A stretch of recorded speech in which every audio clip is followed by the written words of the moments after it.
City, see May, went on to create a media empire that still plays a central role in popular culture today. Sport still holds the mass appeal it was just beginning to achieve in 1922. Racial divisions still plague modern societies. As we emerge from a worldwide pandemic not so dissimilar to the one experienced by an earlier generation, it's easy to understand the determination of so many people in 1922 just to enjoy themselves. I hope that all of these snapshots of a past that sometimes carries surprising echoes of the present prove entertaining and enlightening. Chapter 1. January. Soon after the year opens, one of the greatest scandals in Hollywood history is reignited by the second trial of Fatty Arbuckle. New hope is brought to diabetes sufferers around the world by the first successful treatment of the disease with insulin.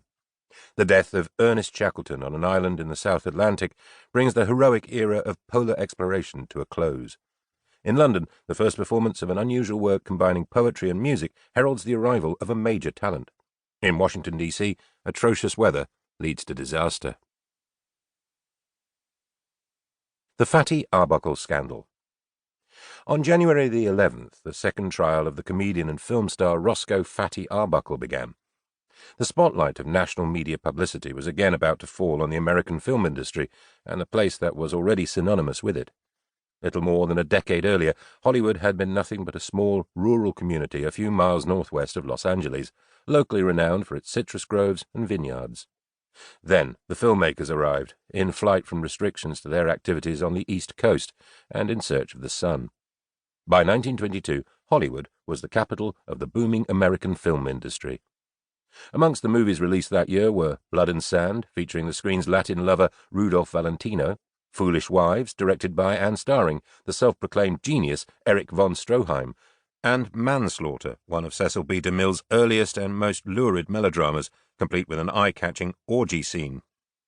In June, Robert Flaherty's Nanook of the North, the story of an Inuit hunter and his family, opened in New York. Despite the skepticism of the many movie distributors who had turned it down on the grounds that nobody would be interested in the lives of Eskimos, it became the first commercially successful feature-length documentary in cinema history. It spawned a brief enthusiasm for all things Eskimo, including a Broadway song with the unforgettable lyrics, "Ever-loving Nanook, though you don't read a book, but oh, how you can love." Throughout 1922, the comedians who had already become some of Hollywood's biggest stars continued to make movies. Charlie Chaplin was the world's most famous man, his little tramp persona familiar to audiences from Los Angeles to London to Soviet Russia. Chaplin himself had grown tired of the character's limitations and was eager to make longer movies. His first feature, The Kid, had been released the previous year. Heyday, his last short two-reeler, appeared in 1922. Chaplin's rival, Buster Keaton, had already appeared in his first feature-length movie, The Saphead, from 1920, although all his releases in 1922 were short comedies. Keaton was a friend of Arbuckle and had made his film debut 5 years earlier in a comedy starring the Fat Man. Bespectacled Harold Lloyd, famous for undertaking his own often dangerous stunts, the most memorable, which involved him hanging from the hands of a clock outside the top story of a skyscraper, was from Safety Last, released the following year, was also making feature-length films. At the same time, other now half-forgotten comedians, Ben Turpin, Charlie Chase, Snub Pollard, were delighting audiences with their inventive, slapstick humour.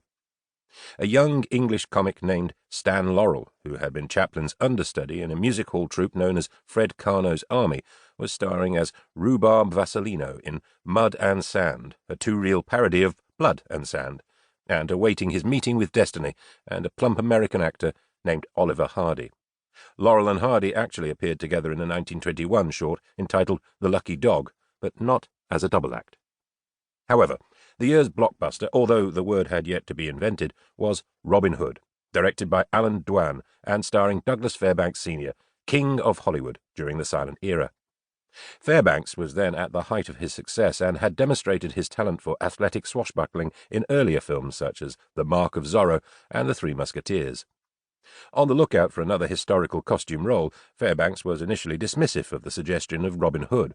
He didn't want, he said, to play a flat-footed Englishman walking through the woods, but he was soon persuaded that the part could be tailored for his particular brand of energetic heroism. By the beginning of 1922, he was the project's most eloquent advocate.